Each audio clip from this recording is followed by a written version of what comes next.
Ação pelo OBS Studio. Gravando. Check, check, check. Yes.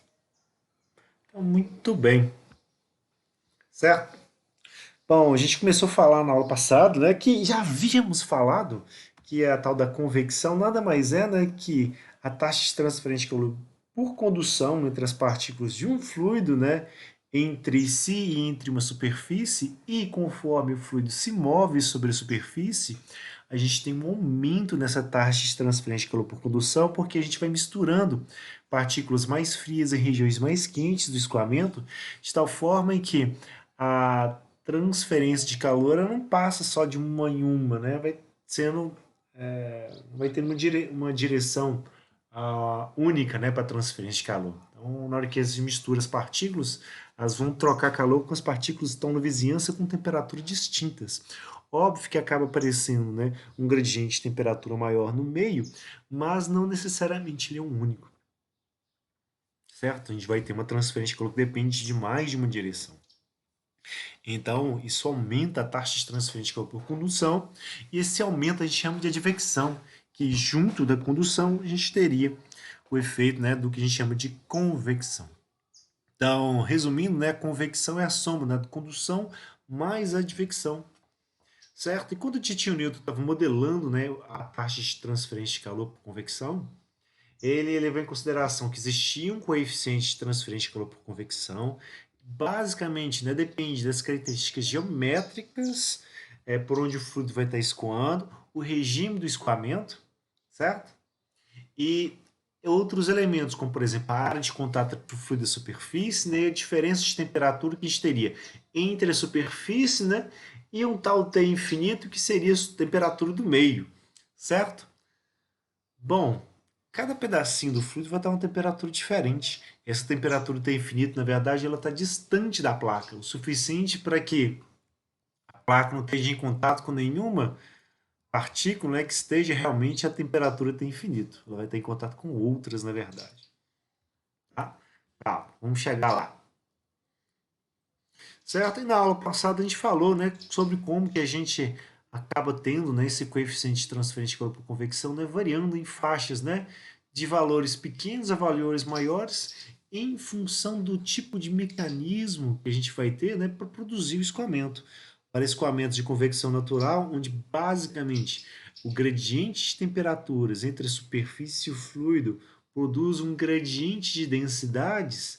Esse gradiente de densidades vai criar forças de flutuação sobre o escoamento, ou seja, empuxo menos peso, e então os perfis de velocidade vão ser bem pequenos. Isso vai fazer com que os coeficientes convectivos, né, eles sejam baixos, mesmo que normalmente esses escoamentos eles sejam turbulentos. Tá? Bom dia. Enquanto para escoamentos forçados, onde a gente vai ter, né, perfis de velocidade muito mais robustos, a gente vai ter coeficientes maiores, certo? E claro, né, depende das propriedades do próprio fluido, né, essa quantidade de transferência de calor. Né, para os fluidos metálicos, onde a condutividade é muito importante, né, o coeficiente convectivo ele fica maior que para fluidos não metálicos, certo? Como água, óleo, ar, etc. E que a gente tinha, né, mecanismos específicos para transferência de calor durante os processos de ebulição e condensação. Foi onde a gente parou no finalzinho da aula passada, né? Falamos sobre ebulição, como que vão formando os núcleos de vapor, como que esses núcleos de vapor eles vão interagindo com a parte líquida do escoamento, depois vão formando, né, bolsões de vapor de água, empurrando o fluido ainda condensado para a lateral, onde ele vai continuar formando bolinhas de vapor e por aí vai. Criando um mecanismo totalmente. Como é que eu vou dizer? Um mecanismo próprio, né, para esses efeitos a mais, né, na transferência de calor por convecção. E no caso da condensação, a gente tem, né, o escoamento do vapor, né, encontrando uma parede mais fria, se condensando, formando escoamentos secundários que vão criar um filme sobre a superfície do fluido, sobre a superfície do tubo, né, e se acumulando, né, na parte inferior, né, de um tubo horizontal, por exemplo. Daí o que vai acontecer é que vai existir um atrito entre as partículas, né, do vapor escoando o interior, né, daquela região que está revestida por condensado, a gente vai ter como é que fala? Roubo de massa da parte condensada pelo núcleo de vapor, em função da velocidade que ele vai estar, podendo criar um escoamento que chama de escoamento em mist, ou mist flow, simplesmente, que alguns autores dizem que viram, outros autores dizem que não. Então, como eu nunca fiz experimento, eu vou dizer que não sei, não sei. Tem autores que dizem que sim, tem autores que dizem que não. Tá? Mas basicamente seria, né, uma névoa de condensado que estaria escoando junto com o líquido saturado, o vapor saturado. Certo? Até que chega o ponto, né, que toda a seção transversal fecha e você tem um escoamento de condensado apenas. Certo? Mas esses coeficientes, normalmente, eles são bastante robustos também. Né? A gente tem em tubos horizontais, que é o que eu estou explicando, a gente também tem em superfícies verticais, onde basicamente, né, o condensado vai se formar na parede do tubo e vai descendo, certo? E aí pode ter interferências, né? Se o núcleo de vapor está subindo ou se ele está descendo sobre o escoamento como um todo, certo? A gente tem as condensações gota a gota, né, que é, como é que fala? Quando você tem um núcleo de vapor que ele vai lá e condensa sobre uma superfície mais fria, né, ele vai gotejando,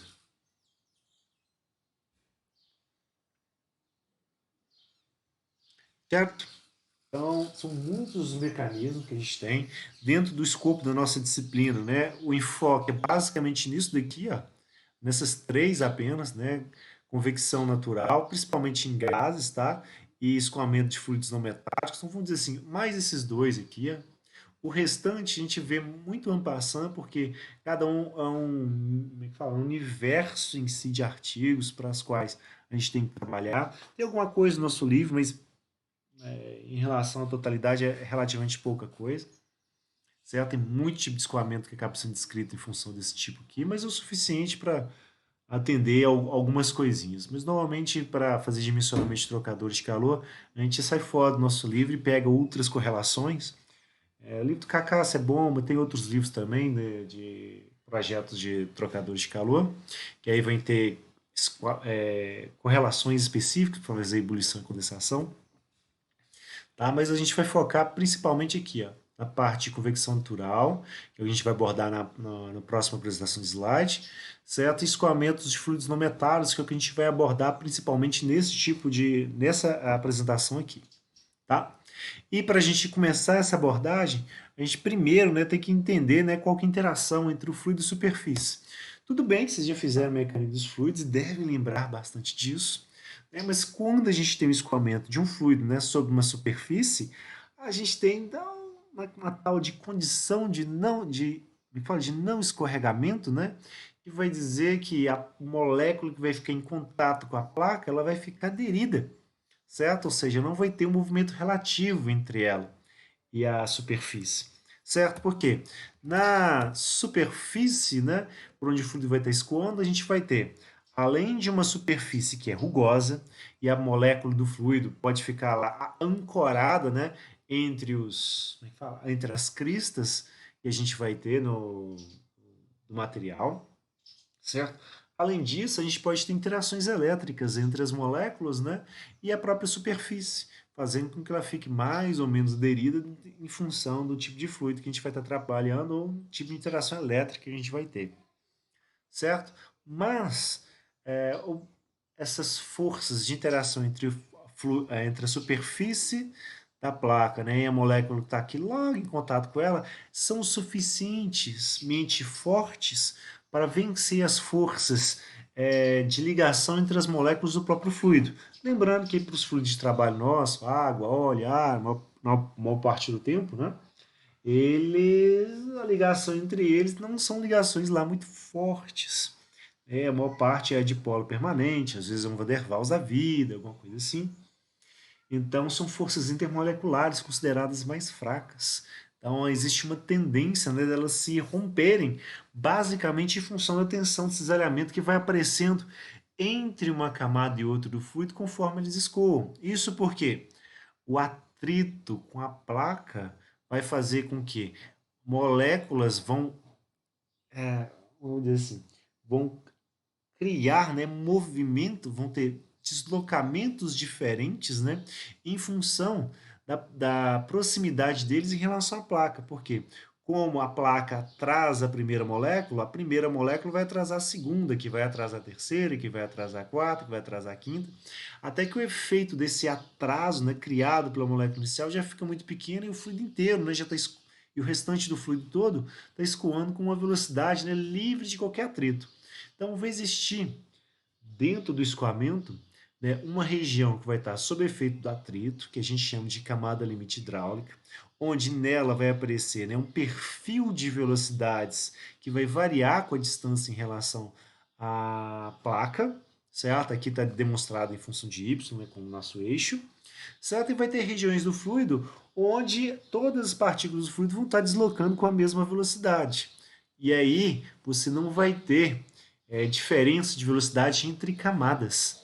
Aí o que vai acontecer é que nessa região fora da camada limite, a gente não vai ter nenhum tipo de atrito.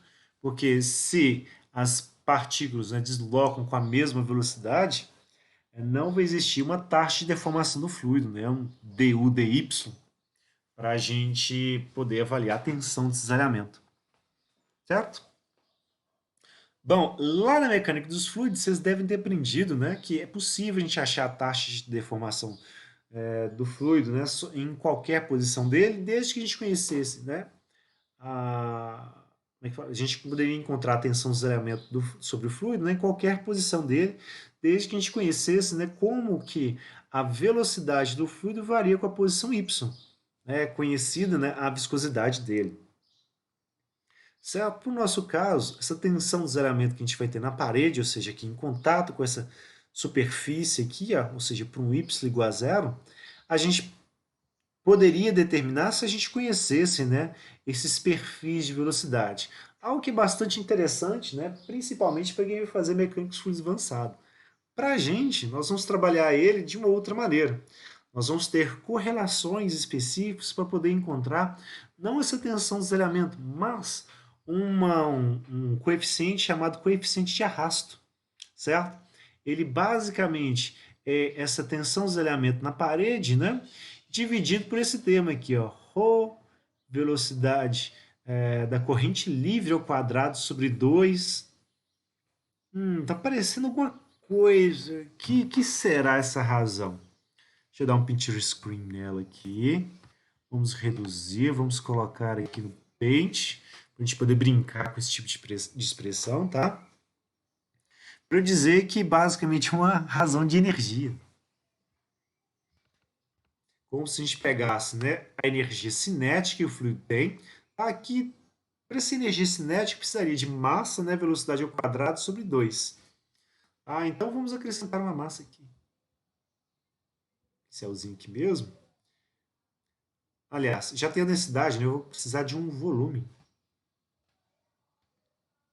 né, para poder ter a energia cinética do escoamento aqui.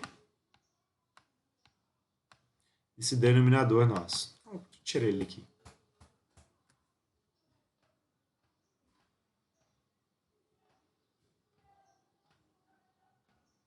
Então, energia cinética do escoamento.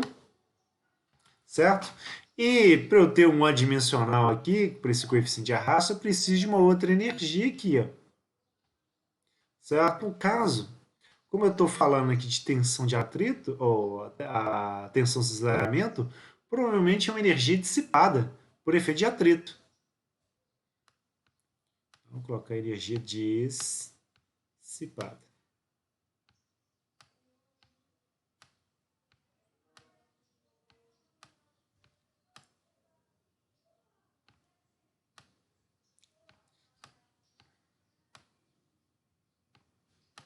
Minha letra é linda no Paint.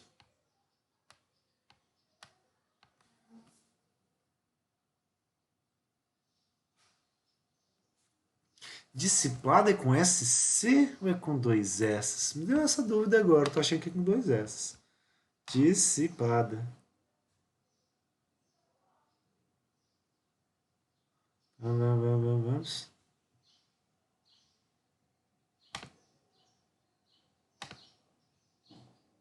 Dissipada também acho, com dois S. Deixa quietinho aqui. Tararara. Então aqui, ó, aula de português. Tá? Dissipado. Bom, aqui embaixo eu multipliquei, né, por um volume. Então aqui no numerador eu vou ter que, né, acrescentar um volume ele também. Então já tem a tensão zeramento aqui, ó. Se eu multiplicar, de repente, né, pela distância, oh, nem isso. Se eu multiplicar essa tensão zeramento aqui por uma área, certo? O que eu vou obter basicamente vai ser uma força, né? Eu vou ter aqui, ó, tensão zeramento vezes área, vai me dar força de arrasto, certo? Se eu pegar essa força, né, e multiplicar ela por uma distância, x qualquer, a gente vai ter uma energia relacionada à dissipação. Lembra que como é que fala? O conceito de trabalho para a gente é basicamente a gente pegar uma força, né, aplicar ela sobre um corpo que tem uma determinada massa e deslocar esse corpo, né, de uma certa distância, certo? Que é, como é que fala? Que é na mesma direção da força em si. Se for uma força de arrasto, ao invés de ser um trabalho, né, que vai produzir energia sobre o corpo, o que a gente vai ter vai ser uma força, né, que vai ser contrária ao movimento do corpo. Então, deixa eu botar aqui em outra cor. É o que seria a velocidade do corpo.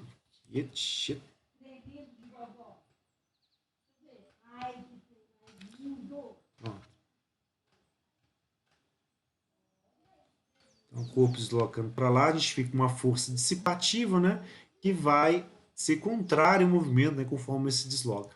E é basicamente isso aqui. A gente vai ter energia dissipada pela energia cinética e formar para a gente nesse coeficiente de arrasto.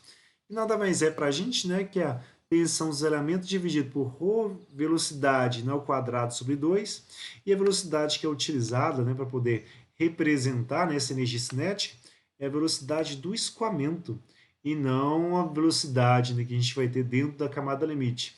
Isso porque essa camada limite, a espessura dela, esse deltinha aqui, normalmente ele é muito pequeno, certo? A maior parte do escoamento está se deslocando com a velocidade da corrente livre.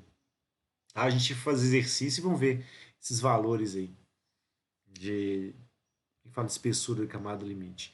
Que nada mais é para a gente que ou a espessura da camada limite, nada mais é, né, de uma distância y tal em relação à parede, onde a velocidade u, né, chega até o valor de 0,99, né, da velocidade ao infinito. Qualquer coisa mais, né, mais distante que isso, em relação à placa, né, você vai ter a própria velocidade da corrente livre. Então, essa espessura aqui é sempre a posição máxima da camada limite.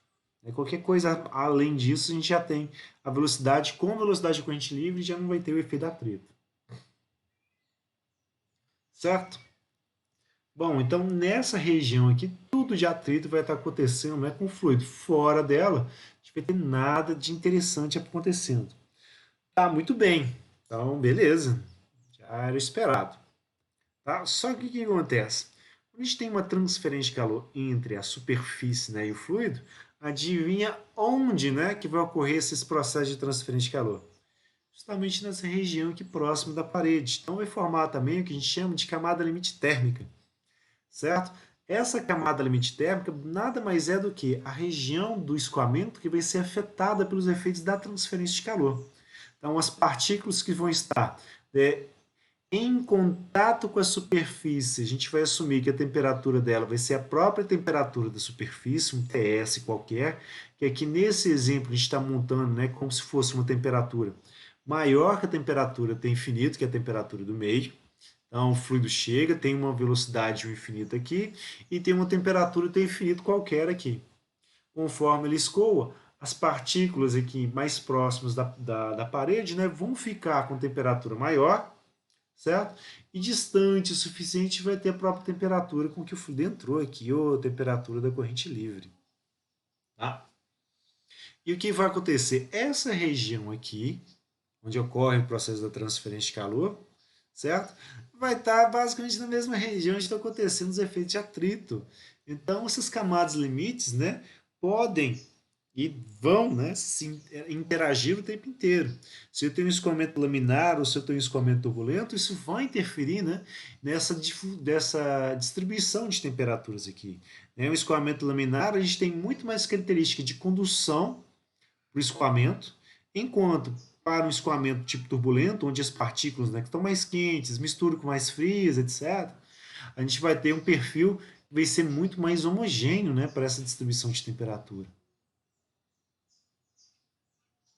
Então, a gente vai ter muito mais mistura. Então, o processo deixa de ser só condução e tem muito mais efeito da advecção. Certo? Então, vai ter também uma região do escoamento, que vai estar sob efeito da transferência de calor, em chamada de camada limite térmica, cuja espessura dela, a gente limita ela em uma razão, né, entre as temperaturas. A gente teria da temperatura de superfície, mesmo a temperatura de um Y, que seria igual a própria espessura da camada limite térmica, e na hora que a gente tirasse, né, a razão dele pela temperatura T infinito, a gente chegaria em uma razão que daria mais ou menos 0,99. Então, só para dizer que vai ser a região onde as temperaturas, né, ainda estão variando. Não chegou ainda na temperatura T infinito, dentro da camada limite térmica. Qualquer coisa que encontre, né, aqui já está fora. Certo? E aí, de onde que vem, né, o coeficiente de transferência de calor por convecção? Se a gente pega o que vai acontecer com a primeira partícula aqui, que ela está parada, né? Fala, pela condição de não escorregamento, tem mais atrito entre ela, a parede, do que ela e o próprio fluido. Então ela fica quietinha na dela. Então o que vai acontecer? O fluxo de calor que a gente teria, né, por condução no fluido em si, estaria em função basicamente de menos a condutividade do fluido, e o gradiente de temperatura em relação a y que a gente teria ao longo do fluido. Ou seja, a transferência de calor dela para o fluido poderia ser descrito, né, basicamente em função dessa expressão, e como ela está, né, em contato com a parede, ela está na posição y igual a zero, certo? Se a gente iguala essa expressão aqui à lei do resfriamento do Newton, né, por causa do fluxo, a gente teria um fluxo que seria igual, né, o coeficiente convectivo, certo? A diferença de temperatura que a gente teria entre a superfície, né, e a temperatura distante da parede, seria a temperatura da corrente livre, do infinito. Se iguala essas duas expressões, o que vai acontecer é que esse H vai ser igual a esse termo aqui, dividido, né, pela essa razão de temperaturas aqui, ou por essa subtração de temperaturas aqui. Certo? Então, notem, se a gente for avaliar esse coeficiente convectivo, a gente já percebe logo de cara que ele não deve ser um valor constante. Dá um pitch screen aqui, vamos voltar aqui para a parte do Paint, para a gente dar uma olhadinha. Certo? Esse gradiente de temperatura aqui, de uma maneira mais, vamos dizer assim, mais grosseira, se a gente fizesse uma aproximação dele, né, por exemplo, para um delta, deixa eu colocar um azul mais escuro, né, para ficar mais fácil a gente pensar, um delta de temperatura, né, em função de um delta y. No caso delta de temperatura, ele vai sempre ser, né,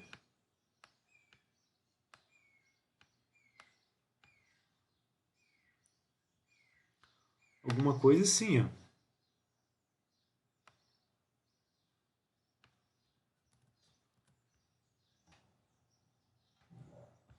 Certo? A temperatura da superfície mesmo tem infinito, para a gente trabalhar como diferença de temperatura que a gente teria. Enquanto delta y para a gente seria basicamente, né? Escrever. Oh.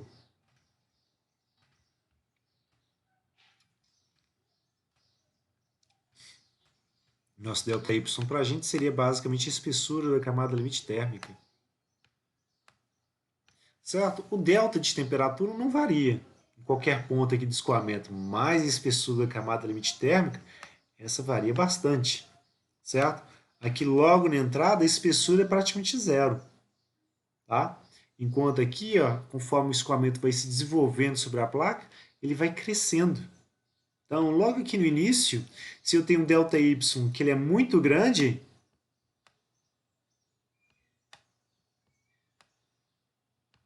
esse H para a gente aqui vai ser grande. Então, logo nessa entrada aqui, a gente vai ter um coeficiente convectivo bastante elevado. Conforme a camada limite vai se desenvolvendo, né, a espessura da camada limite vai diminuindo, esse H aqui diminui também. Então, conforme o escoamento vai passando, né, o H vai ficando cada vez menor. Certo? Isso é uma coisa que tem que ser levada em consideração na hora de fazer um projeto, né? Tamanho de uma tubulação, o tipo de paredes que você vai ter na fazer o escoamento, né? Porque se for um tubo liso, uma vez que formou o perfil de velocidades lá completamente, o H vai praticamente se manter. No caso de uma placa aqui, ela vai só diminuindo, certo? Então, se a gente de repente, né, em questão de projeto, faz simplesmente, né, ter um pequeno solavanco, né, um ressalto hidráulico qualquer, a gente quebra essa camada limite do jeito que ela está se formando e começa, né, a formar uma nova camada limite. Então o H cresce e a gente troca mais calor, né, com a mesma área, certo? Tudo bem que a presença desse elemento aqui, ó, vai necessitar de mais potência, né, para o que estiver, né, produzindo escoamento, certo? Só que o ganho, né, em questão de transferência de calor normalmente compensa.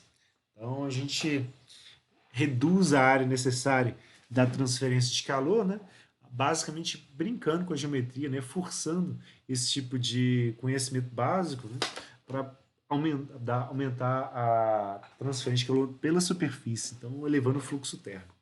Tá? Certinho? Alguma dúvida, gente? Por enquanto?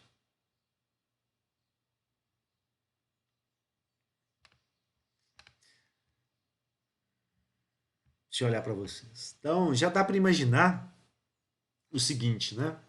Já que essas camadas limites elas vão interagir entre si, se eu tiver um escoamento turbulento, as partículas vão se movimentar mais, a gente vai ter um efeito maior de aquecimento. Lembrando que seria um fluido metálico, se o metal derretido ou um vapor de algum metal? Ah, vamos dizer assim, pode ser as duas coisas, né? Se for um fluido derretido, ele vai, por exemplo, um alumínio está na condição de líquido, né? Você vai fazer um embutimento a partir dele, alguma coisa assim, vai fazer um processo de fundição, alguma coisa assim, e você tem um metal líquido, ele vai estar escoando, certo? Ah, e no caso você tem um vapor metálico, aplicações de vapor metálico, na verdade, não são bem. Fala, eles aparecem muito pouco e não estão tão relacionados à parte da transferência de calor, estão mais relacionados à parte de proteção de superfícies, tá? É mais comum a gente ter o metal líquido para os processos de transferência de calor mesmo que os vapores metálicos, justamente porque o ponto como é que fala? De fusão dos metais é elevado, o ponto de vaporização é muito mais. Então as aplicações para vapor de metal são muito restritas. É mais comum na hora que você vai pegar o metal e aquecer ele até você chegar a alguma coisa de vaporização, na hora que ele já sair daquele ponto, ele já. Né, daquele ponto de máxima temperatura, a temperatura dele já cai em contato com a atmosfera local, ele já vai para a condição de líquido, e se estiver envolvido pela superfície, para trocar mais calor, ele solidifica e acerta uma outra superfície, vai lá, agrega com ele, tá? Então, a gente tem algumas lâmpadas, etc., mas é pouca coisa. Em aplicações de transferência de calor, a gente praticamente não vai ficar trabalhando com coisas assim muito específicas, tá? Mas basicamente esse tipo de coisa. Então, pensa o seguinte, né? Ao longo do escoamento, né, como é que fala, sobre a superfície que vai estar aquecida, a gente vai ter um aumento da temperatura do escoamento. E o que vai acontecer? Uma das propriedades, vamos ligar aqui, selecionar, limpar aqui, ó, ficar bonitinho. Uma das propriedades que mais varia, né, seu valor em função da temperatura é justamente a viscosidade, certo? Então, conforme a temperatura aumenta, temperatura, né, viscosidade, a gente vai vendo para a maior parte dos fluidos isso aqui, ó, né, a viscosidade dele varia muito, certo? Em função de pequena variação de temperatura. certo? Exceto para fluidos já gasosos, que no caso do gás, a viscosidade dele já é bastante baixa, e na hora que a gente aumenta a temperatura, o número de choques aumenta, então aumenta a interação entre eles. E aí, para os gases, normalmente você vai ter lá, vamos dizer assim, um comportamento desse tipo aqui, ó. A gases, só aproveitar que eu já tinha, e que líquidos.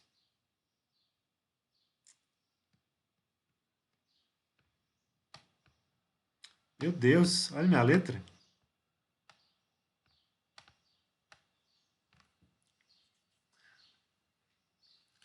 Então, em função da viscosidade cair, o que vai acontecer com o número de reinos, né, as interações basicamente de entre as moléculas, né, a maneira como elas vão interagindo aqui vão ser afetadas também. Então não é só a camada limite hidráulica que afeta a camada limite térmica. A camada limite térmica também afeta o desenvolvimento da camada limite hidráulica, certo? Os processos eles não são independentes uns dos outros, eles acabam ocorrendo, né, de maneira, né, que fala, de maneira conjugada, tá?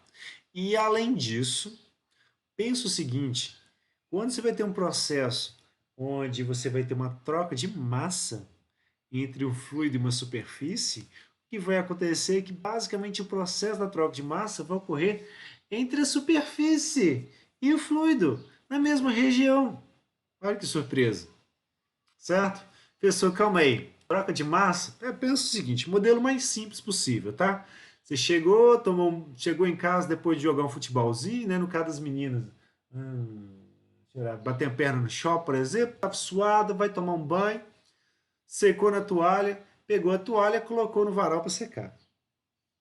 Então, o que vai acontecer? Que a toalha está cheia, né, de uma certa espécie química, A, que vamos chamar de água, por exemplo, que conforme o ar, que também possui, né, uma concentração diferente daquela espécie química água, né, a gente chama de vapor de água, do ar, ela vai interagir com essa toalha e conforme o ar vai escoando, ele vai roubando, né, essa massa de água da toalha, certo? Fazendo com que ao longo daquele escoamento sobre a superfície da toalha, né, a gente vai ter uma diferença de concentrações de espécies químicas, né, no caso da água, que vai variando entre o ar que a gente vai ter distante da toalha e o ar que vai estar mais próximo,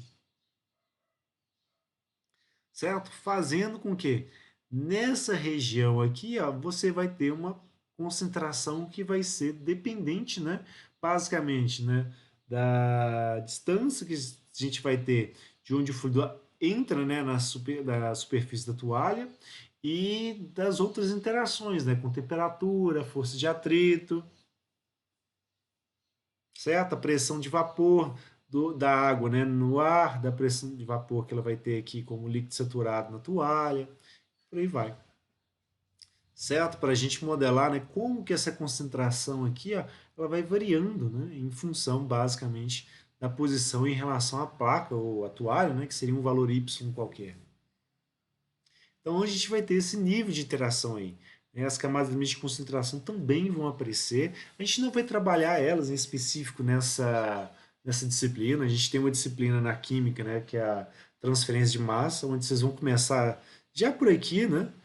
Mas já pensem o seguinte, olha, para os processos de difusão, né, dessas espécies químicas A, olhem as expressões para ela. Elas vão depender, né, de basicamente a difusão que a gente vai ter nessa posição aqui, ó, que seria y igual a zero para a gente, ela vai depender de um coeficiente de difusão dessa espécie química A, né, no fluido, poderia ser o ar para a gente, né, em relação à água, e de um gradiente de concentração da espécie química A em relação a Y. E isso para a posição Y igual a zero. Tá?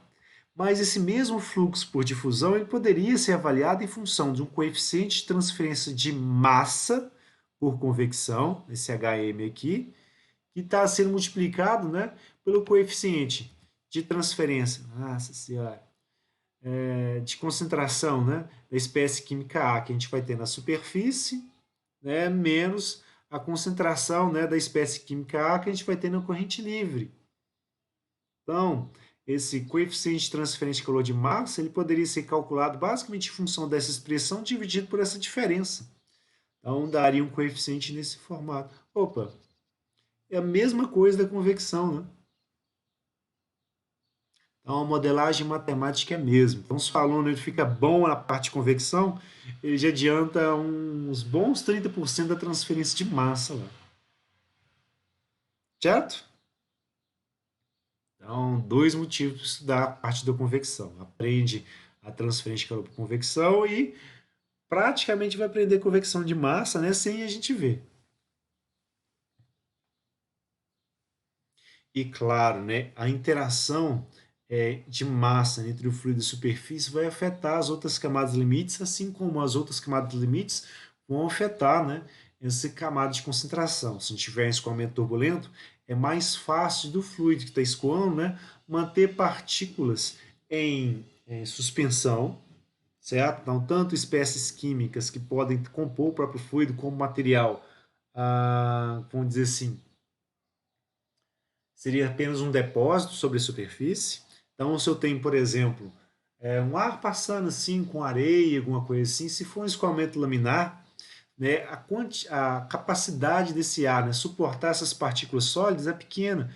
Daí o que vai acontecer é que essas partículas vão acabar, né, se depositando sobre a superfície, certo? Por quê? No ar a gente vai ter uma concentração que vai ser o inverso. Deixa eu pegar aqui a print screen, joga para cá. O ar tem areia que no chão não teria. Vou mostrar como que o chão suja ao longo do dia, tá? Então, uma concentração maior de areia aqui e no chão a gente tem alguma coisa, mas não tanto quanto a gente teria no ar. Conforme ele vai escoando, a gente acabou de limpar, certo? Ah, professor, mas o meu chão está muito sujo, ele teria uma concentração maior. Calma, vamos só desfazer aqui, ó. Seu chão está sujo também. Mas o que acontece? Esse ar aqui ele vai acabar depositando, né, sobre a superfície, a gente vai ter uma concentração de massa aqui que vai, que vai acumulando a poeira no chão e não mantendo em suspensão no ar, certo? A não ser que a velocidade do ar suba, né, ele começa a roubar a poeira, né, por conta do escoamento turbulento. Então, de ser laminar para ser turbulento, a gente altera, né, quanto de capacidade do fluido, né, vai poder suportar partículas que vão estar em suspensão, certo? Que nenhuma interação química, é simplesmente deposição mesmo, certo? A gente tem outros processos, por exemplo, onde você tem maior concentração. Por exemplo, durante os processos de pasteurização, por exemplo, você tem leite que vai ser aquecido a temperaturas elevadas para matar os micro-organismos que estão ali presentes, certo? E depois vai passar por um processo de estabilização para ele manter naquela temperatura, que é onde os micro-organismos vão morrer, e depois vai ser resfriado. O que vai acontecer é que no leite você tem uma concentração bastante grande de cálcio, né? E na superfície do tubo não. Então, conforme o fluido vai escoando, né, parte desse cálcio ele pode vir acumulando, né, nessa superfície aqui, formando um depósito. E aí esse depósito ele vai encruando. Deixa eu aproveitar que está aberto aqui, ó.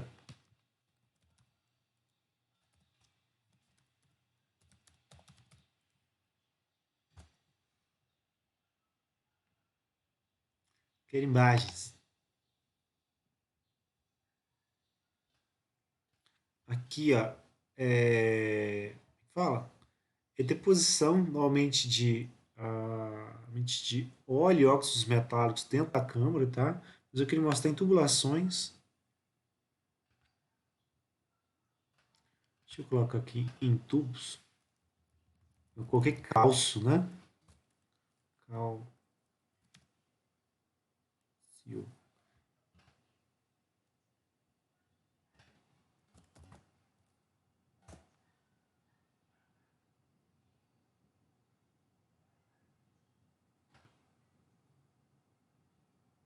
Aqui, ó. Tá vendo aqui? Esse aqui era um tubo de ferro.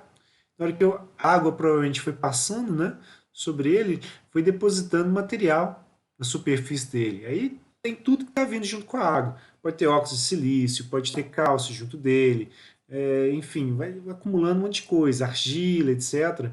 Isso vai depositando e vai obstruindo, né, a seção transversal, certo? Pode chegar ao ponto que o tubo inteiro entope. Em trocadores de calor,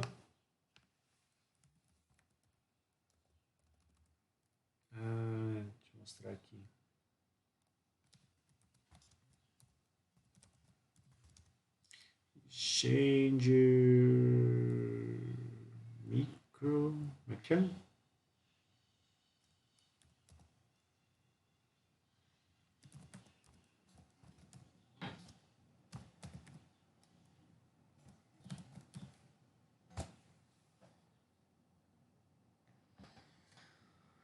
Certo? E um trocador de calor igual esse aqui, ó, que é um trocador do tipo casca e tubos, ou seja, ele é um monte, uma centena, um milhar de tubos às vezes, pode ser pequenininho também, certo? Mas é um monte de tubos, né? Que eles vão estar dentro de um tubo maior, que a gente chama de casco, e vai ter uma região onde o fluido vai estar escoando, que vai ser por dentro dos tubos, e pela parte de fora, né, no casco, a gente vai ter um outro fluido escoando, e eles vão trocando calor entre si. Quando a gente tem um processo onde a. Como é que chama? Onde tem a deposição e o material vai ficar depositado sobre a superfície, para Hey, Denise. limpeza, Tell me tem about your job vários interview tipos yesterday. It was great, de, Peter. como é que fala? Thanks De to you. mecanismos para fazer essa limpeza. Uma delas que eu vou mostrar aqui, tirar o áudio, meu Deus, certo? Esse método aqui, ultrassônico, é basicamente um banho, onde o pessoal vai ter emissores de ultrassom aqui junto. Esse banho aqui não é só água, tá? Ele é, como é que fala? Ele é uma solução onde você tem, como é que fala? Normalmente ácidos, etc., que vão ajudar na corrosão, na remoção, etc. Tá? Eu acho que esse aqui, pelo que eu me lembro, é um depósito de óxido de ferro, certo? E ele vai fazendo a limpeza. Dá para ver que na superfície dos tubos, né? Como que ocorreu a deposição. Que chama? Carbonato de ferro que vai estar na superfície dele, vai sendo depositado. E no interior dos tubos também. E aí esse carbonato de ferro, na hora que ele vai se depositando, ele vai cristalizando, formando um material muito duro. Então, possibilidades, a gente poderia usiná-lo, né, meter uma broca e comer né, ele tubo a tubo, ou que para tubos curtos né, ainda é até possível o processo de brunição. Agora, para tubos longos, né, possível. Então, o que você faz é parar a produção da sua empresa, né, coloca lá o trocador de calor num banho, deixa lá o ultrassom ajudar né, a movimentar as placas, que aí todos os tubos, né, eles vão vibrando, isso ajuda a soltar e o ácido poder atacar né, o carbonato de cálcio, tanto por fora quanto na interface entre um e outro, certo? E na hora que ele está saindo, essas plaquinhas, cadê? Elas vão se soltando aos poucos da superfície, né? Tanto pela parte de fora, né, quanto dos tubos, quanto da parte de dentro. E é um processo, né, só pensar no tamanho desse tipo de coisa, né, é um processo bastante caro, bastante custoso, demora bastante tempo, mas é algo que é necessário ser feito. Outras possibilidades é, ainda em produção com ele montado, se fizer me chama? Se fizer semanalmente, por exemplo, você simplesmente para a sua produção, passa um ácido, né? Na verdade, faz a sua produção, por exemplo, de cerveja lá na Ambev. Terminou de fazer cerveja, ou passar do processo lá, o que você faz? Começa a passar água limpa para poder retirar o produto, né? Empurrar ele para fora, sem ter contaminações em si. Depois que você faz? Você entra com ácido, faz ele ficar recirculando dentro do trocador de calor para atacar esses depósitos que vão aparecendo, tá? Normalmente, produção de cerveja é com água de mina, então ela tem bastante sal na composição dela.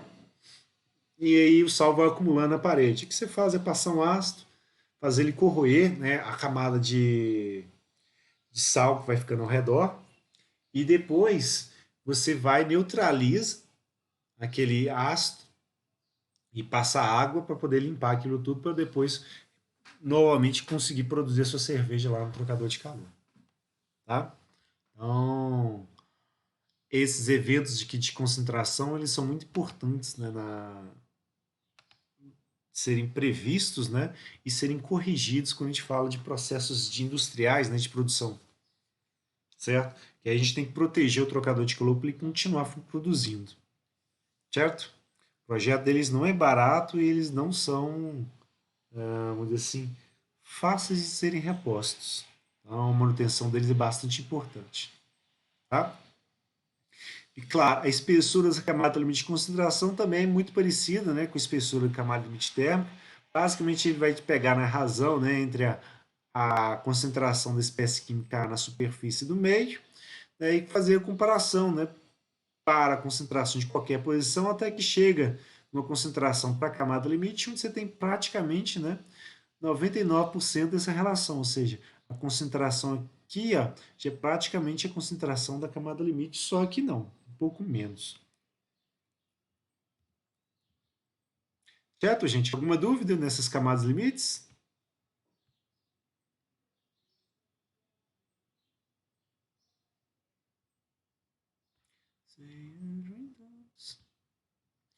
Ok, agora a gente parte para a parte de como que a gente prevê, né, esses efeitos da convecção.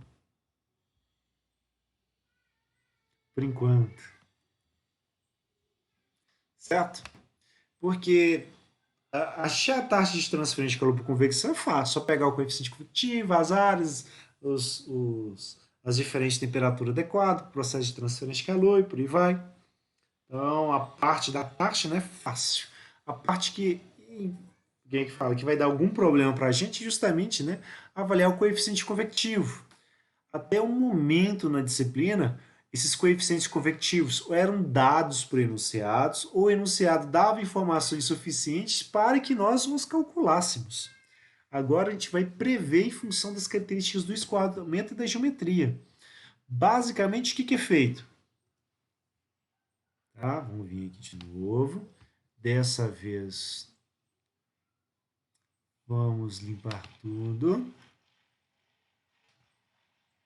Deu salvar. O que é feito normalmente é um experimento, onde a gente vai analisando, né? Aqui nesses escoamentos, né, respondem. Deixa grosso mesmo. Porque depende de tanta coisa, geometria, posição que entra, o fluido, etc. Nossa, me ajuda aí. Então tem bastante dependência. Ao invés da gente ficar fazendo experimento para cada uma das propriedades, né, como que responde em função da viscosidade, como que responde em função da condutividade térmica, né, como que responde em função, né, da... Como é que fala?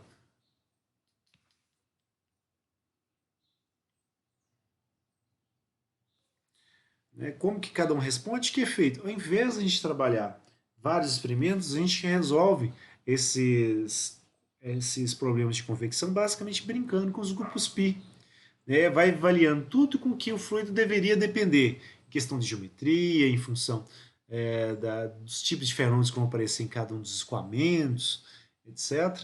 E começa a trabalhar eles em função de números dimensionais.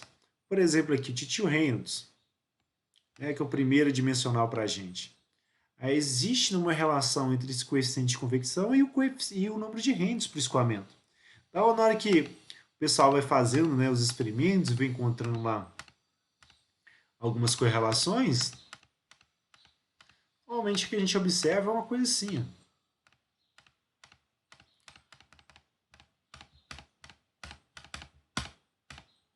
certo? Onde, né, a pessoa pode tentar optar por trabalhar, né, o modelo de uma equação só, que normalmente não dá certo, mas ele pode optar também por trabalhar o modelo de duas equações, porque o comportamento, né, escoamentos laminares e turbulentos, eles são relativamente diferentes. Então se separa, né, o seu regime em laminar e turbulento, em função desse número de Reynolds aqui, cria correlações específicas para cada um deles, e não só Reynolds, né, mas outros dimensionais que também vão influenciar em como que o fluido vai estar escoando.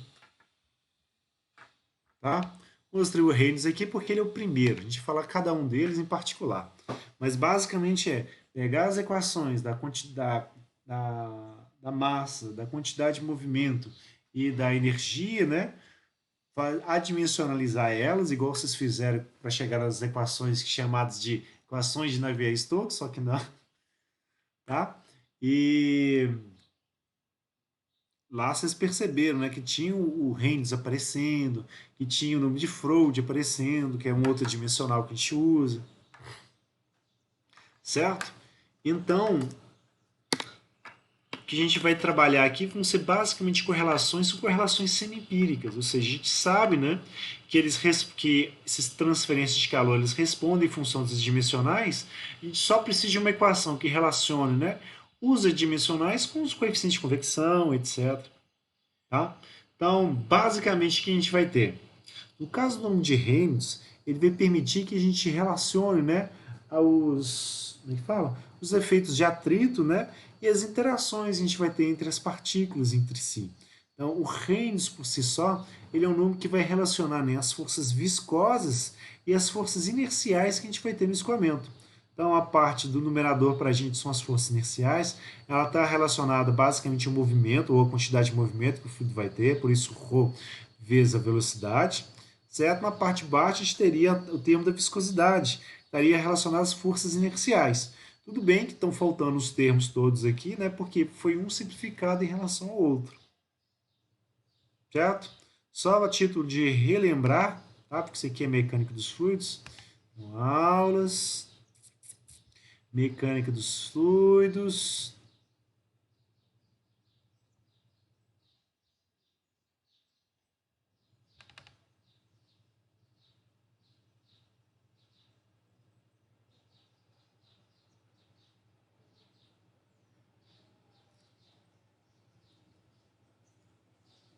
Certo? O que faz? Pega lá as equaçõezinhas, né, da massa, da quantidade de movimento, por exemplo, vai dimensionalizando cada uma delas, né? Pega um x asterisco, que seria o x de qualquer posição, né, sobre um L, que seria um comprimento característico, né, para aquele escoamento, etc. No caso de um tubo, né, escoamento interior do tubo L poderia ser o diâmetro, etc. Dimensionaliza as velocidades, as pressões também.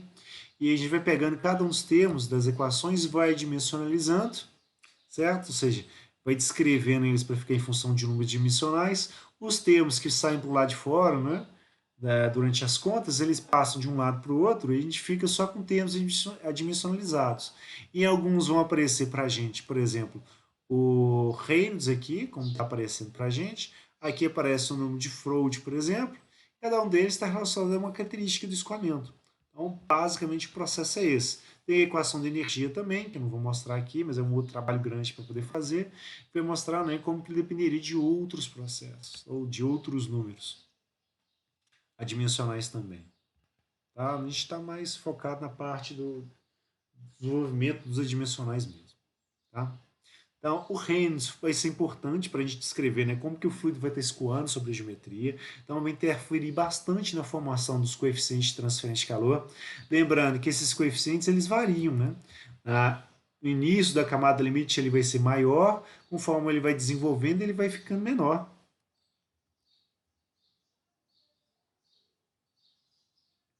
certo? E o que acontece? Esse Reynolds para a gente aqui está descrito em função de uma velocidade, que é uma velocidade característica do escoamento, e de um comprimento, que é um comprimento característico do escoamento. Por quê? Para cada tipo de escoamento, a gente pode ter um Reynolds diferente, porque ele vai descrever melhor como que aquele escoamento está se desenvolvendo. Então, no escoamento de placa, que tem pouco a ver, né, com o escoamento de tubos, por exemplo, o comprimento característico que a gente vai ter não vai ser, né, o diâmetro igual ao interior de um tubo. Vai ser basicamente a distância a partir da borda de ataque. Por quê? Quando o fluido entra a primeira vez em contato com a placa e começam a aparecer nas interações entre o fluido e a superfície, daqui para cá é que o fluido vai acabar se desenvolvendo. Então, ele usa basicamente distância a partir da placa para dizer como que vai estar o Reynolds para esse escoamento, para poder dizer se ele vai ser laminar, se vai ser turbulento, etc. Voltando para cá. E a velocidade característica vai ser a velocidade que não varia, certo? Ou seja, a velocidade da corrente livre vai ser referência para ele. E aí o Reynolds para ele, que vai ser basicamente a densidade sobre o μ, isso não vai mudar, tá? Vezes a velocidade da corrente livre vezes o x, que é a distância a partir da borda de ataque, ela vai ter faixa de valores específicos para a gente ver se o escoamento vai ser laminar ou turbulento, certo? Para escoamento sobre placas, alguns autores vão afirmar o seguinte, olha, escoamento menor ou igual a 500 mil, a gente vai ter um escoamento que nós vamos considerar como laminar. Se for maior que 500 mil, a gente já vai considerar como turbulento. Vai ter autores que vão dizer o seguinte: olha, eu estou trabalhando no experimento com uma placa que é mais rugosa. Eu estou observando que o meu escoamento laminar está indo só até 200 mil. De 200 mil para frente é só turbulento. Vai ter autor que falou: olha, eu só observei os meus fluidos gasosos aqui escoando sobre minha placa de acrílico, cujo atrito é baixíssimo, né? Meu reino só ficou turbulento a partir de 600 mil, certo? Que basicamente delimita o quê? Em qual região, né, do experimento o camarada falou: ó, daqui vai ser turbulento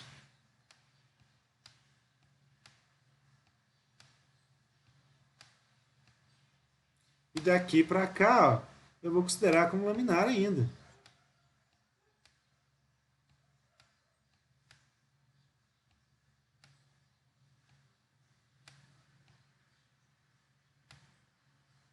Certo? Aí cada autor é livre para poder escrever, né, o artigo dele do jeito que ele quiser. Certo? Para a gente, nós vamos adotar a descrição do livro, trabalhar as correlações mais simplesinhas para poder descrever esses escoamentos, etc. Então a gente vai trabalhar um range, né, que vai dividir entre 500 mil para mais e 500 mil para menos, né, como laminar e turbulento. Certo? Para o escoamento interior de tubo, vocês já brincaram com a mecânica dos fluidos internos sobre ele, né? Escoamento, o comprimento característico que a gente trabalha é basicamente o diâmetro interno do tubo, certo? E a velocidade que a gente trata como velocidade característica é a velocidade média. Isso porque no escoamento interior de tubo, a gente tem várias velocidades, certo? E a gente normalmente pega a média para poder trabalhar.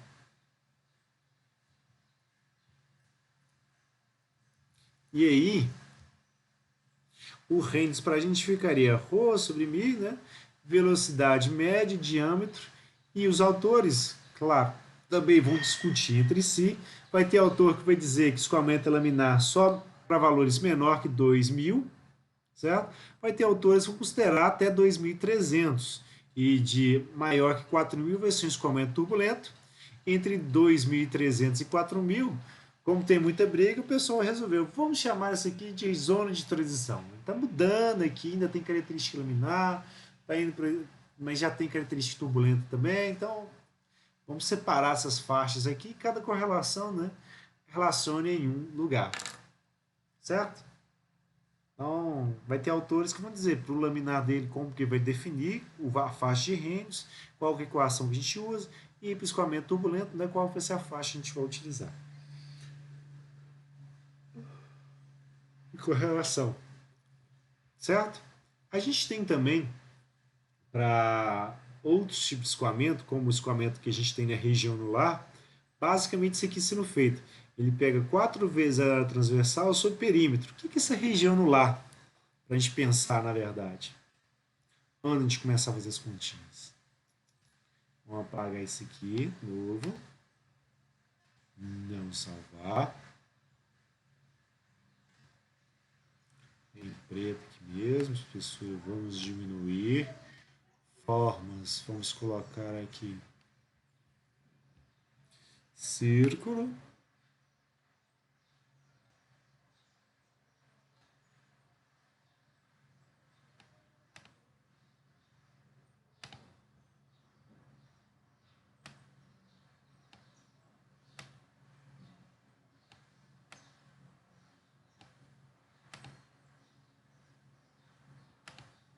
Reta.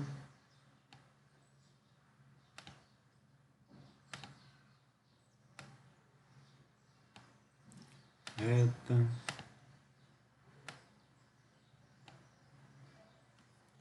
Deixa eu não me atrapalhar aqui com as cores. Você vai ficar azul.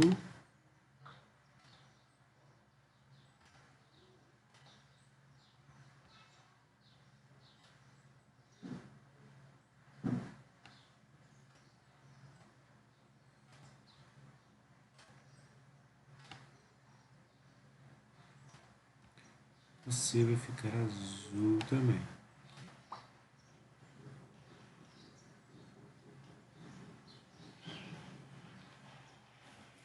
Certo? Tá aqui desenhado nossos um tubo dentro do outro tubo, né? Que é basicamente o essa geometria para a gente, onde tem, né, diâmetros externos e diâmetros internos. Vou aumentar aqui para a gente melhorar a nossa visão. Fazer um arcozinho aqui até aqui. Vamos melhorar para cá.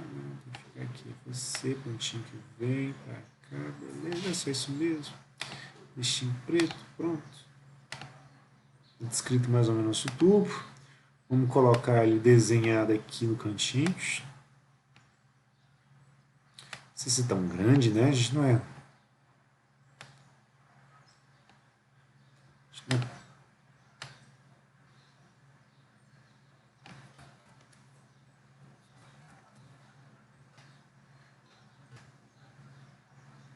Enfim, então, nosso tubo aqui. Vamos desenhar ele de frente agora. Puf. Vamos desenhar ele de frente agora. Tá? Vou aumentar a espessura dele para facilitar para a gente. E o tubo de dentro, fazer a mesma coisa com ele. Vamos reposicionar ele. Vamos colocar ele em azul. Certo? E marcando alguns detalhezinhos, né? Esse tubo para a gente, ele vai ter... Ups. Vem aqui. Espessura agora é mínima.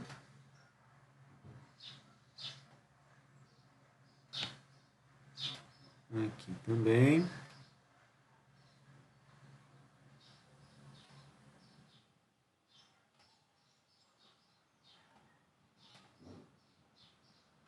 Então, essa distância aqui para a gente, texto, né? 38, não, 22. Esse aqui para a gente seria o diâmetro, né? Assim, é o diâmetro externo, né? Do tubo.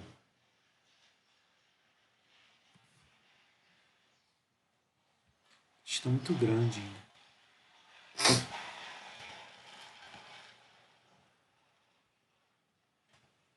Diâmetro externo.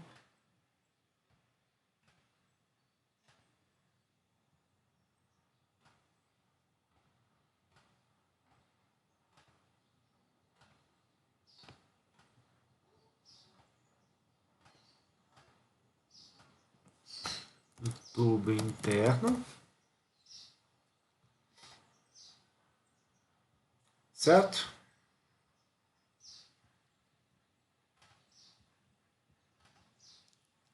Esse aqui, ó. Vou marcar.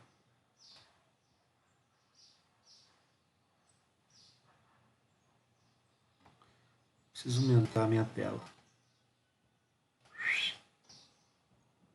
Tem mais espaço.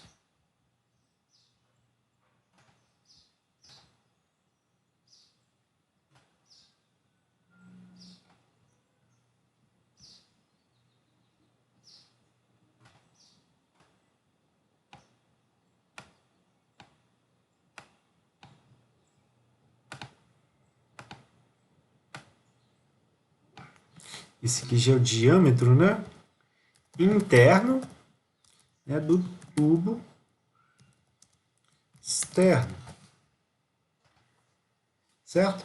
E a região que a gente chama de região lá é por onde o fluido vai escoar, que vai ser entre o tubo externo, né, e o tubo interno. Ou seja, para a gente seria nessa região aqui, ó, que eu vou pintar de rosinha. Oh. Agora sim. Tá? Essa região, que a gente chama de região lá, para a gente avaliar essa, como é que fala? O diâmetro hidráulico, para a gente poder trabalhar ela, já que não é um diâmetro só que a gente vai utilizar, e vai acontecer que nós vamos trabalhar 4 vezes a área transversal para ela. Vou escrever aqui, ó. Sem texto mesmo, né? É o diâmetro hidráulico.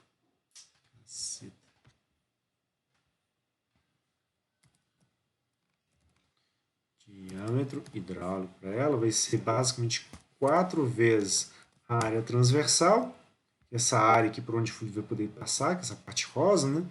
Dividir pelo perímetro dela. certo? Vamos passar aqui para um lugar onde a gente consegue trabalhar algum tipo de equação.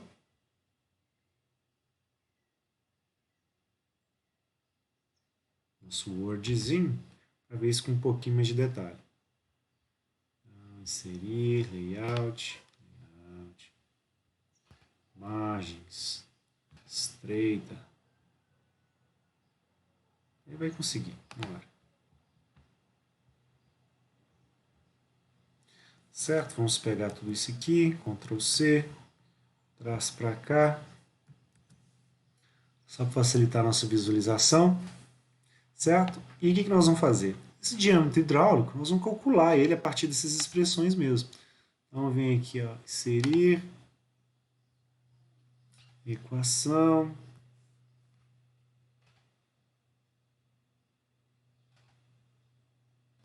então, o diâmetro hidráulico, que vai ser 4 vezes, né?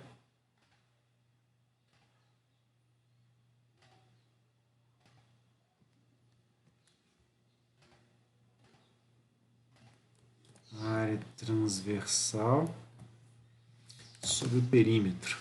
Muito bem. A área transversal é a área por onde o fluido pode escoar. Onde a gente pode trabalhar ele como sendo o círculo de fora, certo? Sobre o círculo de dentro. Então, deixa eu 4 aqui. Seria π sobre 4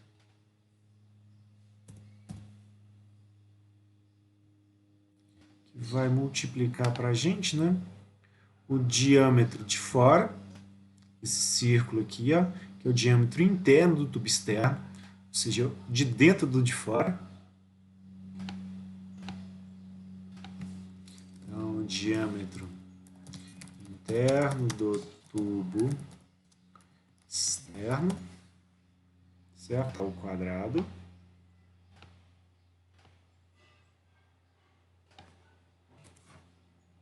E a gente vai subtrair isso da área do círculo de dentro,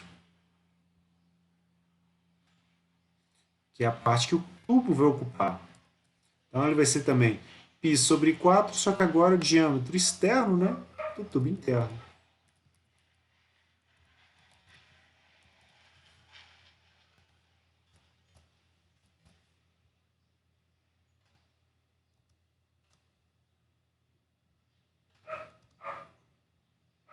E isso dividir pelo perímetro. O perímetro é onde o fluido vai estar em contato com a superfície.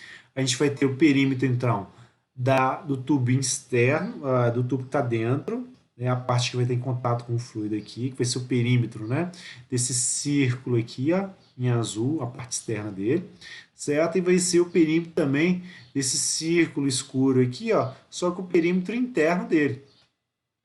Então, perímetro de círculo para a gente é π vezes diâmetro. Então,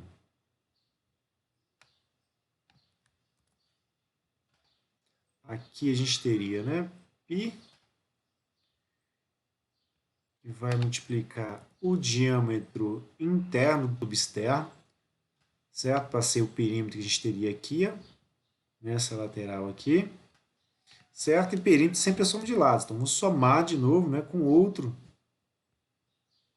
π vezes diâmetro, que no caso vai ser o diâmetro externo do tubo interno.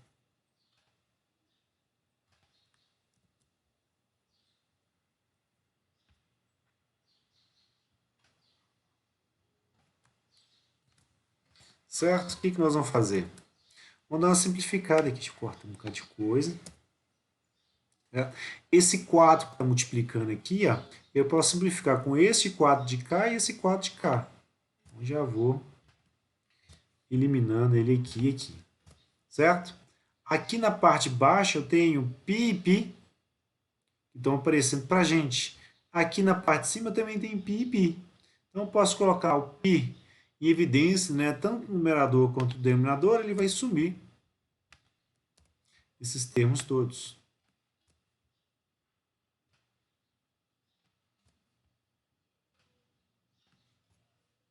Então vai sobrar para a gente alguma coisa nesse sentido aqui. Ó. Eu vou ter o diâmetro interno do tubo externo ao quadrado, né, menos o diâmetro externo do tubo interno ao quadrado, sobre o diâmetro interno do tubo externo mais o diâmetro externo do tubo interno. Caramba! Talvez seja mais fácil a gente pensar nisso, né? Esse formato aqui, ó. A gente tem, né, um a ao quadrado menos um b ao quadrado, certo? Aqui embaixo a gente tem a mais b, certo? Nesse formatozinho, a gente pode pegar esse produto notável aqui e abrir ele para ser uma multiplicação de termos de a mais b e a menos b.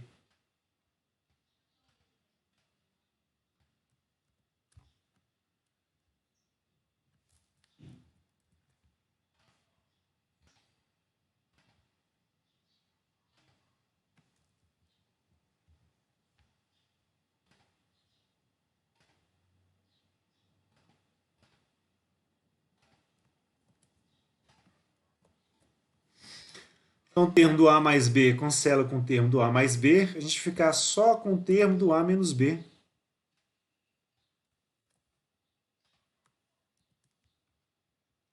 Certo? Para brincar com essa expressãozinha.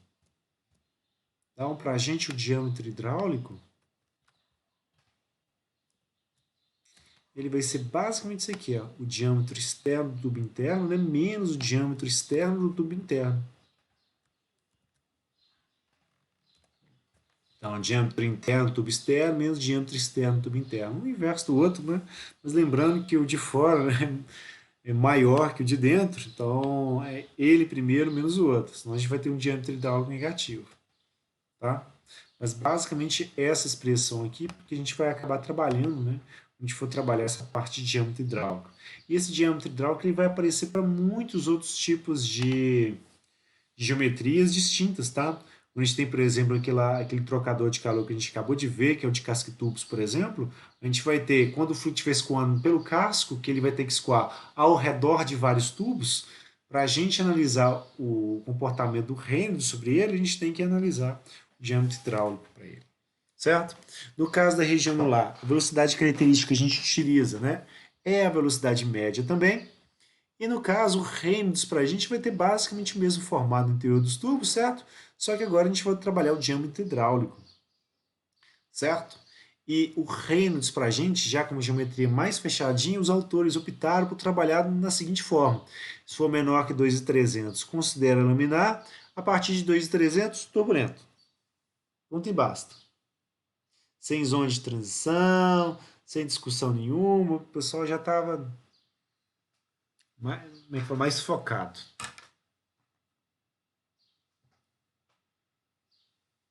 Certo? Então, esse Reynolds aqui vai ser um dos dimensionais que a gente vai utilizar para poder avaliar nesses processos de transferência de calor, convecção. Os outros principais que a gente vai trabalhar vão ser basicamente o número de Prandtl, certo? E o número de Nusselt. No caso do número de Prandtl, ele basicamente vai relacionar as difusividades térmicas, né? E de momento que o fluido vai para o fluido. O que é isso? Tá? Screen de novo para variar. Vem aqui. Deixa eu arrancar um pedaço bom aqui do nosso probleminha.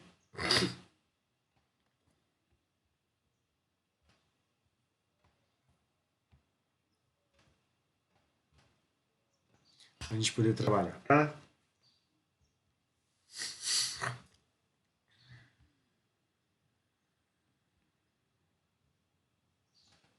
Formas.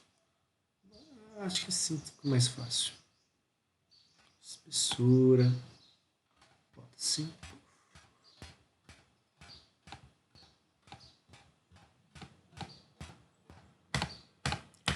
Simulando um fluido qualquer, ou um corpo qualquer, né? Tem lá as partículazinhas dele bonitinho. O que a gente chama de difusividade de momento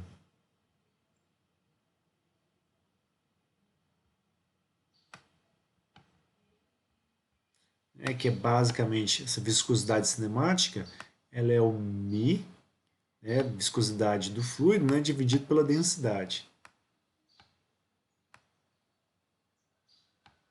Então, basicamente relaciona, né, a energia dissipada, né, com a energia cinética que o fluido teria.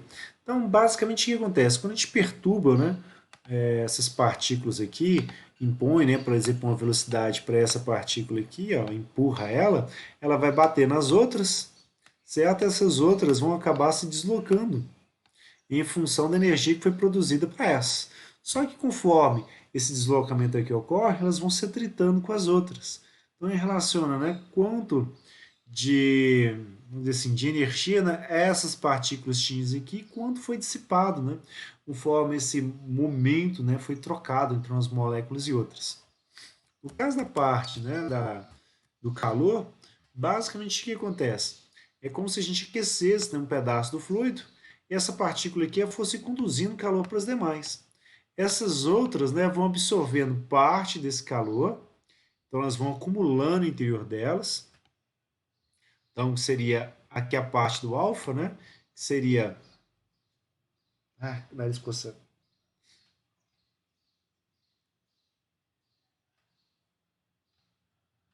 O K sobre Rho e Cp, né, que é a nossa difusividade térmica, ela estaria relacionada, né? Quando essa partícula for transferindo calor para os demais, quanto de calor está sendo conduzido em função do que as outras partículas vão estar absorvendo, tá?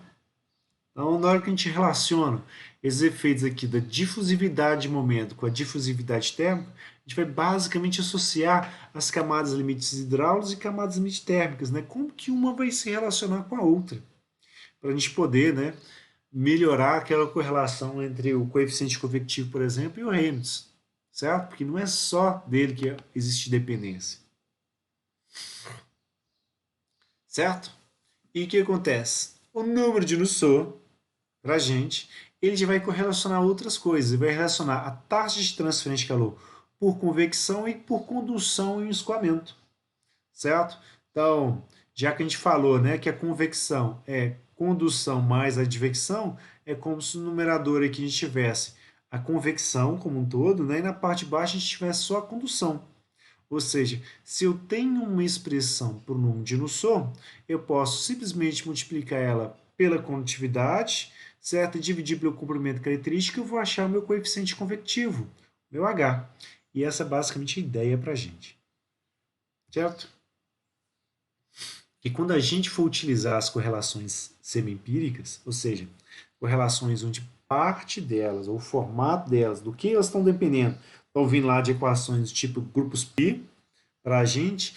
E as constantes do modelo, a maior parte delas vai acabar vindo, né, dos ensaios, né, experimentais que cada autor vai fazer. Então, para a gente poder, né, chegar, né, num monte de equações, poder descrever qual que vai atender a gente, que vai ser o objetivo mesmo na nossa prática, o que a gente tem que prestar atenção e fórmula de bolo para isso é o seguinte: primeiro, qual que é a geometria entre a superfície que a gente, por onde o fluido vai estar escoando, né, e o fluido. Depois, quais vão ser as características desse escoamento? Ele vai ser completamente desenvolvido, ele vai estar em desenvolvimento, ele vai ser um escoamento laminar, ele vai ser um escoamento turbulento, né? Que tipo de característica ele vai ter? Vai mudar de fase, sim ou não? Depois de a gente saber, né, das características da superfície e o fluido, das características do escoamento em si, a gente vai primeiro pensar qual é o tipo de correlação que eu quero avaliar. Eu quero uma correlação que é uma correlação local, que vai me dar um H, né, que é válido para uma posição só, por exemplo, ou eu quero um valor médio. Ou seja, se eu tenho escoamento sobre placa aqui, onde eu sei, né, que o H está variando em função da espessura da camada limite, se eu vou querer um H aqui para essa região de entrada, né? Ou se eu vou querer um H menorzinho para aqui para a região de saída, ou se eu vou querer um H médio, certo? Que vai pegar, né? Tudo que está acontecendo na região de entrada, tudo que vai estar acontecendo na região de saída, até uma determinada posição onde eu estou querendo avaliar.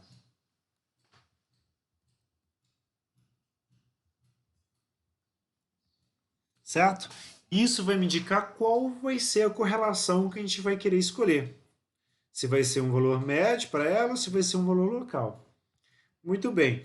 Para a gente fazer a análise disso, né, fazendo esses três passos aqui para a gente escolher a correlação, um dos pontos que a gente precisa é justamente calcular o Rendes. E para isso a gente precisa, né, avaliar as propriedades na mesma condição que o autor está avaliando. Então vai ter autor que vai estar trabalhando às vezes, né, pela temperatura de entrada do fluido, apenas ela. Vai ter autor que vai trabalhar em função da temperatura de filme, bastante utilizado, né, para escoamento sobre placa, por exemplo, porque ele sabe, né, que conforme o fluido vai se aquecendo, as temperaturas dele vai estar variando. Ele tem da superfície e tem infinito. Então, para avaliar as propriedades que ele vai ter dentro da camada limite, ele pega uma média entre as duas, que vai ser a temperatura média, né, dentro do filme, ou daquela camada do fluido, né, que vai estar sofrendo, né, as trocas térmicas, os efeitos de atrito.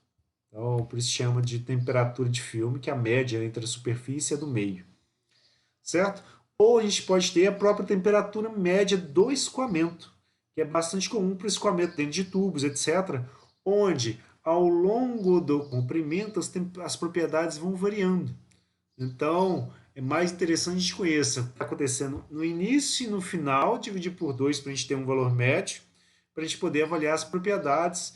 E às vezes, né, a gente usa alguns parâmetros para poder melhorar nessas aproximações das propriedades aqui, que é normalmente a razão entre as viscosidades que a gente teria, né, em contato com a superfície e a média do escoamento. Para a gente ver, fazer uma correção melhor dessas propriedades avaliadas. Tá? E com base nisso, né, a gente vai pensar nessas correlações empíricas, nessas correlações. Porque aqui é basicamente gente que chegou, ensaiou um determinado fenômeno. Por exemplo, gente que queria ver, né, a espessura da camada limite hidráulica. Então, aí medindo a velocidade ponto a ponto, né, para diferentes placas, com o fluido escoando com diferentes velocidades, para poder chegar, né, em como que é a espessura da camada limite hidráulica, né, variável. E a gente vai fazer experimento para a parte da camada limite térmica. E a gente foi avaliando, né, como que o coeficiente de arrasto ia variando. Lembra o coeficiente de arrasto? É a tensão de deslizamento, né, na parede, né, dividido pela ρ velocidade ao quadrado sobre 2. Então tem isso aí também. A gente avaliar os efeitos de atrito sobre o escoamento. Tá? E a gente tem também a parte da transferência de calor. A gente estava trabalhando, né, com escoamentos laminares, a gente estava trabalhando com escoamento turbulento, certo? Para correlações que seriam médias ou correlações que seriam locais.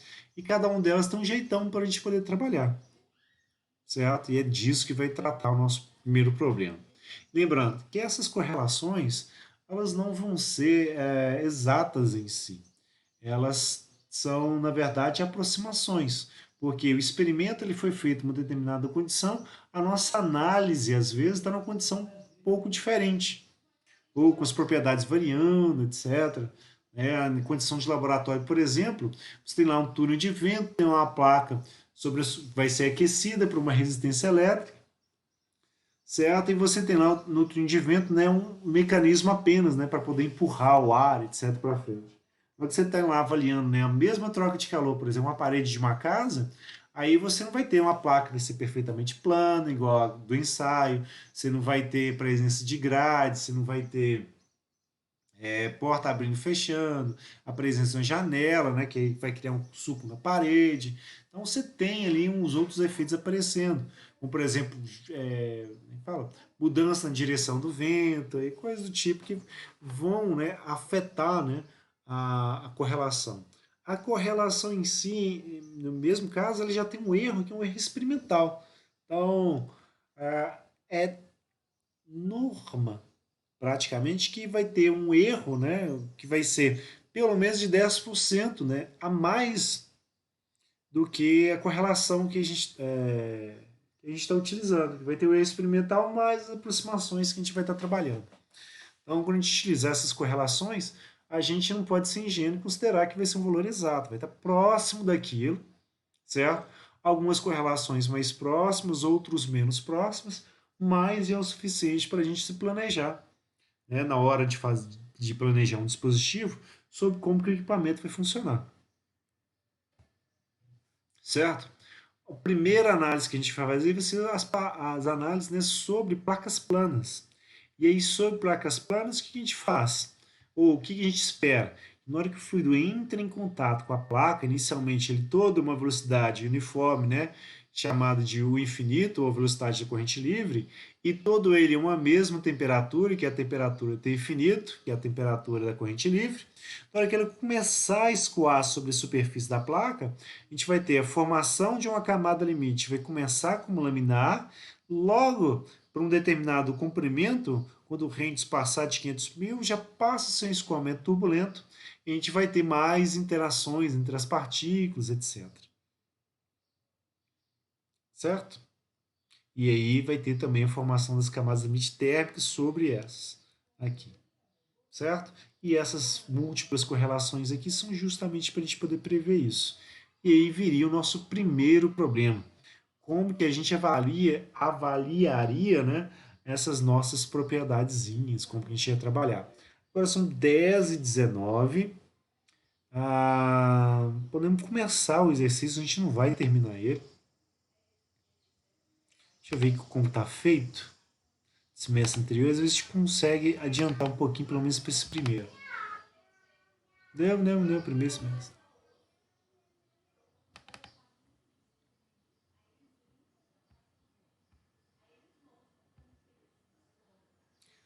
Provas, material postado do Canvas, transferência de calor,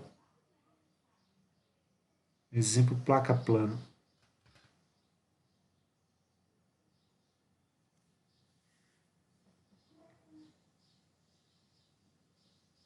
Esse aí é nosso primeiro exemplo. Já está pronto aqui, vamos trabalhar desse jeito aqui, que é mais rapidinho para a gente poder aproveitar esses 10 minutinhos aqui e fazer esse exercício.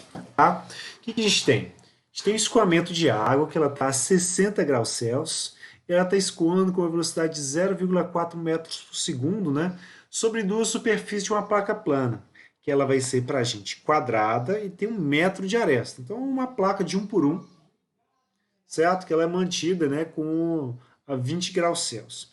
Pede-me determinar 4 coisas aqui. Primeiro, a espessura das camadas limite hidráulica ou de velocidade, também um outro nome para ela, e a camada limite térmica no meio da placa e na aresta de saída, para poder mostrar, né, que o regime de escoamento ele vai mudando.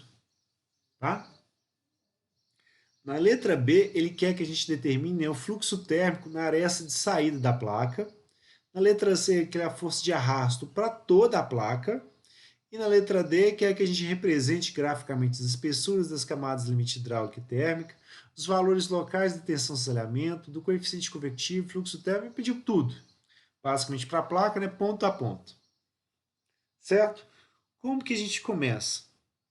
Já que ele está querendo espessura da camada limite, a gente vai lá nas correlações, né, a parte de espessura da camada limite hidráulica e térmica, ela depende basicamente de a gente conhecer o escoamento, saber se ele é laminar ou turbulento, essa coluna aqui de condições, para a gente utilizar cada uma das correlações. E notem que todas as propriedades elas estão avaliadas à temperatura de filme. Então, a primeira coisa que eu quero fazer, basicamente, é saber se o escoamento vai ser laminar ou turbulento para a posição onde eu quero avaliar. Então, ele pediu para duas posições específicas, né? Para o meio da placa e para o final da placa. Então, muito bem.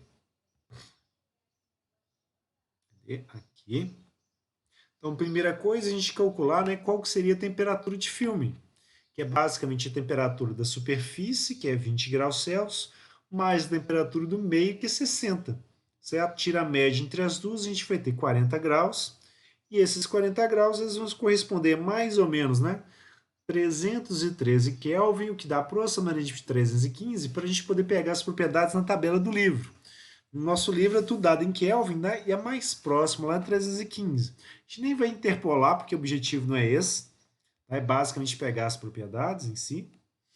Então, para 315 Kelvin, o que a gente vai ter? Né? O ρ, a densidade para a gente, que vai ser na tabela, né, o inverso do volume específico, né, já na tabela termodinâmica, o volume específico que ele dá para a gente basicamente pega o volume específico, inverte ele, a gente acha qual que é a densidade, vai dar 991 kg por metro cúbico. A viscosidade para o líquido saturado foi dado para a gente como sendo 631 vezes 10 a menos 6 newton vezes segundo por metro quadrado. Condutividade também foi dada, 0,634 watt por metro Kelvin. E o número de Prandtl. Estamos falando basicamente dessa tabela aqui. Abre, livro. Já que é água, né? Propriedades da água como líquido saturado. Fundamentos da transferência de calor. Abre. Propriedades termofísicas da matéria. E aí vai descendo. Ele começa com sólidos, metálicos, sólidos líquidos, gás. Finalzinho que vai para os líquidos. Água saturada.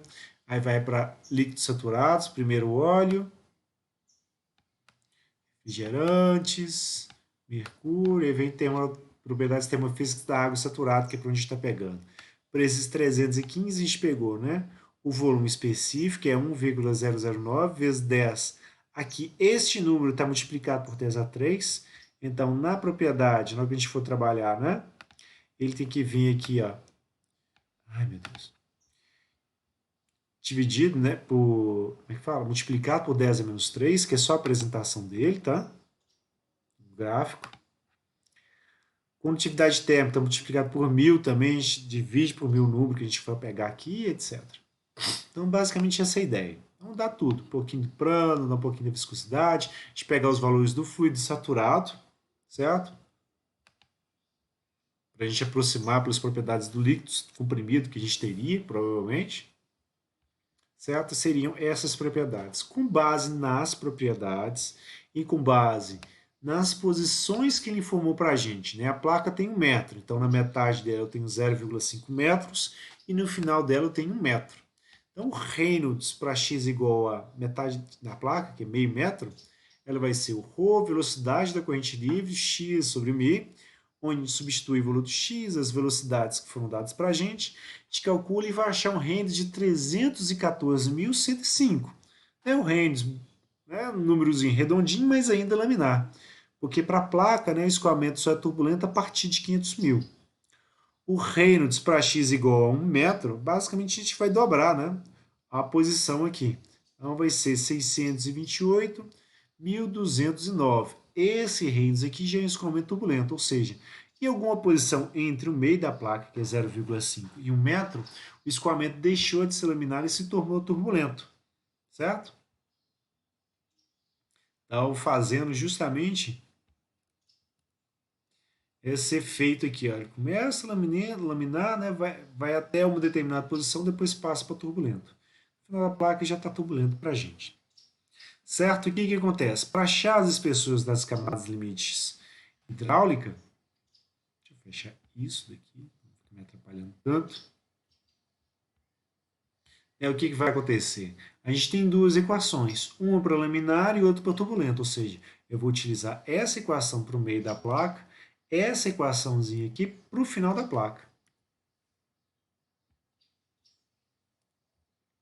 Então, esse daqui para x igual a 0,5, eu vou usar essa correlação, que é 5x, ou seja, não é 5 vezes, é 5x, Reynolds x elevado a meio, então eu vou pegar 5, que multiplica 0,5 metros, vezes o Reynolds que a gente calculou aqui, né, elevado a menos meio. Quando eu fizer essa continha aqui, eu vou achar 4,46 vezes 10 menos 3 metros, ou basicamente, né, 4,46 milímetros. Então, uma espessura bem pequenininha para essa camada limite hidráulica, nesse meio da placa. E o que a gente trabalha, né, para a posição final da placa, já com escoamento turbulento, eu vou pegar outra correlação para a gente, é o 0,37x, que multiplica Reynolds x elevado a menos 1/5, certo? Então, esse menos meio, esse menos 1/5, esse 0,37 e o 5 aqui, eles vêm basicamente do processo empírico. Faz a expressão Olhe qual correlação que melhor atende para cada pedaço. Aí, no caso turbulento foi essa. Vou substituindo 0,37 vezes 1 metro, o Rennes, que é o 628 mil, elevado a 1 quinto, vai dar para a gente 25,6 milímetros. Opa! Até a metade da placa ele deu 4,46 milímetros, tá? Isso é basicamente 6 vezes, né, o valor que a gente teria para o final da placa. Certo? O que ele está dizendo para a gente? Que conforme a camada limite hidráulica ela foi desenvolvendo, ela foi crescendo lentamente na parte laminar. Na hora que passou para turbulento, ele cresceu muito rápido. Então vai ter justamente esse efeito aqui, ó. Está sendo demonstrado para a gente. Ela começa crescendo timidamente, na hora que vira turbulenta, a taxa de crescimento da espessura da camada limite aumenta bastante. Isso porque vai ter mais turbulências aparecendo aqui, mais interação entre as velocidades, então aumenta o atrito que existe, né, entre as partículas que vão estar dentro e fora da camada limite, e a gente atrasa mais partículas de fora da camada limite e ela vai crescendo. Certo? Muito bem. Para a camada limite térmica que ele pede também na letra A, nas duas arestas no meio da placa e na aresta de saída, para a parte laminar, a expressão basicamente é a espessura da camada limite hidráulica, né, vezes o Prandtl elevado a menos um terço. Lembra que o número de Prandtl para a gente, ele já estava lá, a relação entre a difusividade de momento e difusividade térmica, ou seja, ele relacionava como que uma camada limite cresce em relação à outra. Certo? Então, no caso do escoamento laminar, o que a gente vai ter? Vai ter espessura, que é 4,46 milímetros, certo? Vezes o Prandtl, que é 4,16, né? Elevado a menos um terço, que é a expressão, a gente acha lá 2,77 milímetros. Ou seja, para valores onde o número de Prandtl é maior que 1, a espessura da camada limite térmica é menor que a da hidráulica. Se a gente tivesse, né, igual a 1, a gente teria as duas camadas do limite crescendo juntas. Certo? E se a gente tiver um Prandtl, né, menor que 1, a gente vai ter a camada limite hidráulica, né, maior que a térmica. Esse Prandtl maior que 1 é mais comum para metais líquidos, tá? Prandtl menor que 1, que é o efeito da condutividade, né, sobre o restante das outras propriedades vai ficar muito importante. Aí a gente vai ter um Prandtl pequenininho. Certo? Então, fazendo a continha para a gente achou 2,77 milímetros, então camada limite térmica, né, menor que hidráulica, principalmente com água, certo? E no final da placa, a correlação diz para a gente o seguinte, olha, quando tiver um escoamento turbulento, né, a camada limite térmica vai ser igual à camada limite hidráulica. Então é isso que ele fala para a gente aqui ó, nas correlações. Simplesmente dá, ó, quanto foi escoamento turbulento, camada limite hidráulica vai ser igual a camada limite térmica. Por quê? Como a camada limite hidráulica vai ter bastante recirculação no interior dela, vai pegar as partículas do fluido aqui que estão mais aquecidas e ir misturando elas nessa região toda aqui. Ó. Por isso que a taxa o coeficiente de transferência de calor por convecção vai começar mais alta aqui no início, vai começar a diminuir, na hora que passar para turbulento ele cresce de novo para depois continuar diminuindo. Certo? Justamente porque eu vou pegar as partículas que estavam aqui na camada limite térmica, né, e começar a misturar elas todas dentro da camada limite hidráulica também. Vai ter uma espessura bem maior. Certo? Então vai ter a mesma espessura, está aqui. Certo? Próxima aula a gente trabalha a letra B e a letra C. A gente poder trabalhar basicamente as interações entre as camadas limites. Para a gente perceber esses efeitos da convecção. Alguma dúvida, gente?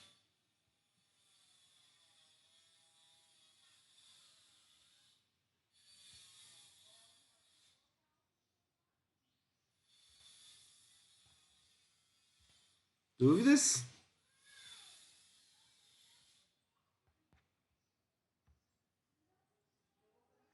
Por enquanto, não. As palavras mágicas. Então tá bom. Vamos encerrar as gravações aqui. A aula que vem a gente continua com esse exercício e já vamos aprofundar bastante essa parte da transferência de calor por convecção. Como a metodologia é basicamente a mesma, tá? A gente vai ter. Putz, a gente vai conseguir fazer todos os problemas pelo mesmo método. Tá? Só prestando atenção nas correlações, etc.